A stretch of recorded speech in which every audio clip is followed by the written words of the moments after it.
Are you gay? Does your mom know that you're gay? Just as I suspected. I've seen all the missed calls. I know it's been forever since I called you last, okay? But I was somewhere with no service. Hell. My really close friend and I had a falling out. He hates me. The last 4 guys I talked to all hate me. I'm starting to see a pattern here. I'm 25 now. I'm halfway to 50. I'm halfway to becoming a bear. That's probably more like 5 years. It seems like no matter how much work I do to repair the internal damages inside of my body from being gay, this sounds like I'm just a gutless bottom. The psychological damages and tribulations that have been thrust upon me. Okay. What I'm trying to say is I believe that I have hit all 3 points of being gay, okay? There's the part where you start with the internalized homophobia, you hate it. And then there's the acceptance. And then it comes back around where you're like externally homophobic. Wait a second, what I mean by that is that you have come full circle so that now instead of actually being like, gay, you're more just like, oh, gay people. Like you see gay couple kiss on TV and you're like, get the queer off the screen, I'm not watching that. But it more just comes from a place of jealousy because no man wants to kiss you. I think this is just my own issue. Part of the reason I was gone for so long was because there's genuinely nothing happening in my life, okay? Both sides are sealed over at this point. It's been so long. I broke up with my boyfriend in January, and then until, like, April, there was nothing. There was nothing. I was, like, knocking on everyone's door saying, please, fuck me! But no one answered. Do I still live in a town of 900 people? Yes, I do.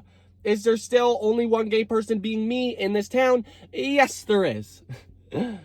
Until April. I'm just going to preface this by saying I'm not going to go hook up with someone just so later I can call you guys and tell you about it, okay? I'm not just going to throw my body around. I would do that. It's just that no one wants to. Genuinely. Nobody. But in April, I was on Grindr, and as you guys know, Grindr is sort of my arch nemesis, but in a sort of playful fact, in a way that I hope it's enemies to lovers. Mostly just because around here, it's only 60-year-old truckers and DL people. And I know I said that I would stop hooking up with DL people. But I just can't. I was on Grindr and saw a new profile. Keep in mind that in 100 kilometers of me, which is, I don't know how many miles, there are 2 accounts. One of them is me, okay? So I know when there's a new account. I message them. I said, hey, hi. We started chatting for a bit, and the person said that they were from one town over. This person's 30 years old. And one town over. I was like, oh my God, this is my best friend's baby daddy. So, of course, I said, let me see your wiener. I'm joking, I didn't say that, but he did send it anyways, and it was a nice piece, okay? It's been a while since I've talked to you guys about this sort of thing. I know what you're saying, Zach. Great. Another DL person. You just can't keep your hands off them. You slimy little bastard. But when I tell you this man was my type, okay? Beard. Big. Boom. That's my type. Keep in mind, I was in a dry spell, okay? Months of just scratching and hoping for a little crumb of a man to nibble on. So when I saw this picture and I saw what this man looked like, he was my type, I said, no. I thought we were having a nice day. So you know that I couldn't resist. For I'm just a man. A man with simple needs. So let's just say this man picked me up in his big truck at the gas station, okay? And when I got in his truck, we were talking and stuff. We didn't get fully freaky, okay? We just diddled. Something quite particular happened that has never happened to me before whilst we were diddling our dongs. And that is that he kept saying, fuck, I'm gay. Oh, fuck, I'm gay. He kept saying that. And I said, well, yes. Well, yes, because we are, in fact, 2 men diddling our dongs. So if 1 + 1 = 2, we're gay. Let's just say emotions were heightened, okay? We were in it, we were making out, all this stuff, okay? And he whispered in my ear and he said, tell me how gay I am. And you know, this might be too far, but I have a gay friend, so I can say this word. I said, you're a fucking fag. Let's just say I was nervous because I was taking quite a risk in saying that. But it was well received because I felt something poke my back. I said, wow! It was in fact his dong. So we just made out for a bit and diddled, and that was it. See ya! But the story doesn't stop there. Not only was this man DL, but he was also 30, okay? No hate to 30-year-olds. I'm almost 30. The thing about being DL and 30 is that that's quite a bit of time to think about just how gay you are. He drowned, does that make sense? I know what it was like to struggle with that sort of stuff at half his age. So I could only imagine the darkness looming inside of his mind. Okay? Because I tried to make small talk with him. I was like, so hey, where do you work? Like, what do you do? All this stuff. He said, nothing. I don't do anything. I don't have a name. You don't know me. It's not like I need to know his whole life story and stuff, but I'm just like, hey, could we at least know something about each other before we dingle our dongs together? So I say, what's your favorite color? Again, nothing. So I'm left thinking, he's colorblind. I don't know if it's because I'm stupid or I'm a quarter Italian, but for the last 2 years or so, I don't like to get freaky without knowing the person that I'm getting freaky with. You know what I mean? Like, more power to you if you can just leave the door open. Whoever comes in, okay? That's just not my tea. I say for the last 2 years, but it's more like the entire time that I've been a practicing gay man, okay? If I want to get freaky and you don't even want to tell me your name, I can just get freaky by myself because at that point, it is the same thing. I'm getting a hot flash.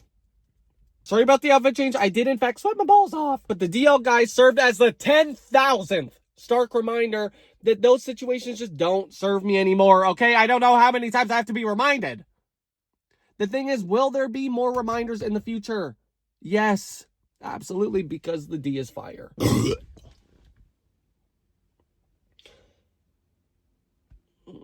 A gay demon just tried to escape my body. Yet, we are still left with the unanswered question. Why do you hate being gay? And when I say you, I kind of mean all these fuckers. The thing about it is that I have a version of that answer. Okay, there was a time where I hated that. I said, I don't want to be gay. I was 12 years old on my knees praying, saying, please, God, don't make me like kissing guys so much. Damn. Clearly that prayer was not answered. The thing is, I have my own little answer that has been dealt with. Okay, I moved past that. I said, oh, whatever. Fuck you. Oh, fuck you. But everyone will have a different answer, okay? Different strokes for different folks. And you and I, we're different. So with that DL man, I would say that he's still at square one, maybe a little further of just the internalized homophobia. Most DL men are there. They haven't reached the, I'm gay, that's whatever. Some of them have. Some of them say, hey, I'm okay with gay people. But I'm not gay. Now, of course, with everything I say, there are potholes, loopholes, buttholes. There are just things about it that just doesn't make any sense because you can be, externally homophobic and completely out and accepting of your gayness, okay? It's more of a Venn diagram. Yeah. Which leads us to the second victim of my love. Some gay guy. This is a man that, again, blah, blah, blah, I met on Grindr, except he's openly gay. He's openly gay. Not necessarily outwardly gay, but he's openly gay. Again, just like the man before him, he is from one town over, about a 15-minute drive. Because apparently, I'm the only gay person in this damn town! Jim, I know you're gay! Now, before we get into the juicy gossip, this man brings me to the second point in the Venn diagram that makes no sense that is also a triangle. And that is what I'm calling homophobia disguised as preferences. I ate. Something I've noticed and that I just wanted to start a conversation about and talk about is that on Grindr, usually with openly gay people, lots of their profiles say mask, or they say no femme, mask for mask, only masculine, don't be a queer. And I'm starting to think, guys, I don't know if this is a preference or you just don't like gay people.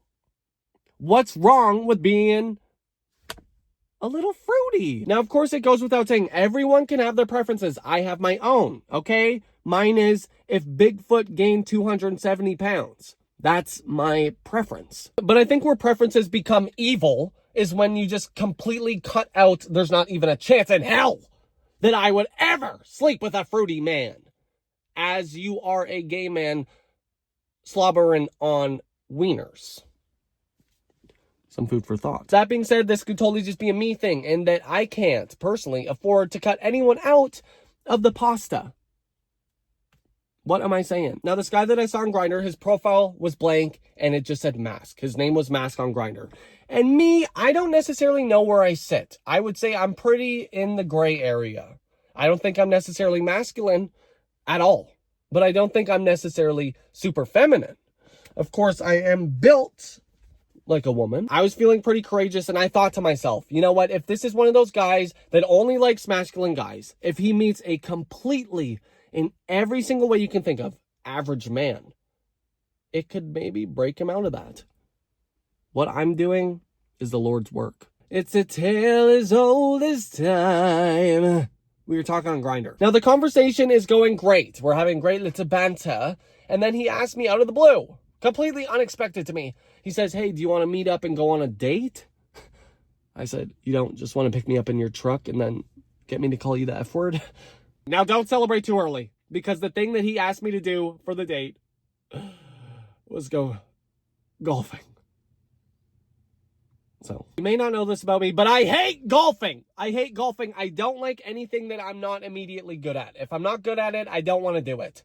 But I thought, hey, this could be something special. I'm willing to put my ego to the side and go golfing with this hot guy. The thing about him, much like the guy from months before, was that he had an air of mystery about him. Something I just couldn't quite put my finger on. So I thought golfing, hey, we're just hitting the golf. I said to him, you know, I'm so bad at this, it's going to be really embarrassing and you won't ever want to speak to me again after seeing how bad I am. I said, hey, I can just be your caddy. I don't even like to talk about golf. I don't want to spend one more second talking about golf than I already have. So I'm just going to fast forward through this and say, we went golfing. I was really bad, but the date was really fun. We were like, it broke the ice because I was so bad at golfing and we could laugh about it. We found something to laugh about. We found joy. I would swing and hit the ball and it would maybe go that far. And I would get back in the golf cart. He would get back in the cart. He'd touch my thigh. The tension. You could cut it with a knife. In the end, it was probably the most fun I've ever had actually playing golf. Usually when I go golfing, it's with my friends and I just hold on to the baby and watch the baby. But this time I actually had fun swinging and hitting the golf ball. It's awesome. And did I just enjoy it because I was golfing in the company of a fellow gay man who would touch me? Absolutely, yes. After golfing, there was an energy of, hey, let's keep these good vibes going. So we got in his car and we drove around. I toured him around the town. I said, look at that building. Look at that one. And then that was the whole tour. Now, guys, if you know me, you know only about 5% of the time I'm not going to give it up on the first date. So when he suggested, hey, let's go back to my place, we can watch a movie on the iPad, I said, you know what? If there's an iPad involved, I'm in. We got back to his place. We cuddled. We kissed. I was like, ah!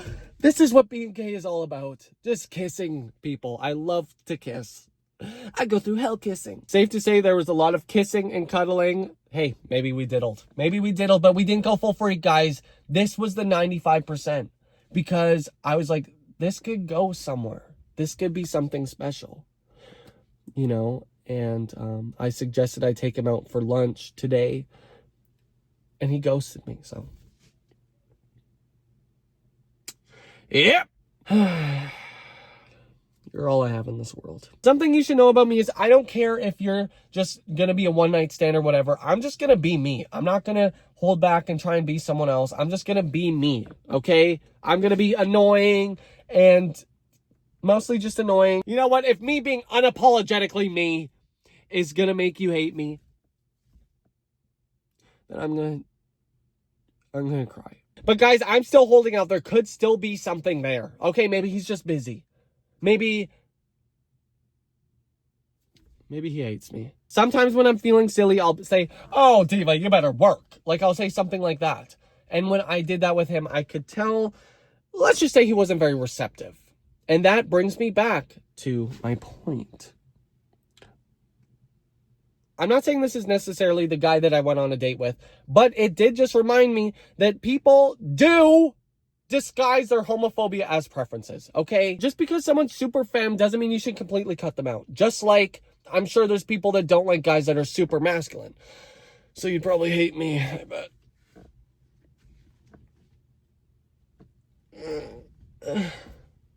I know that it is a long and hard road to just accept you for you and to just be yourself.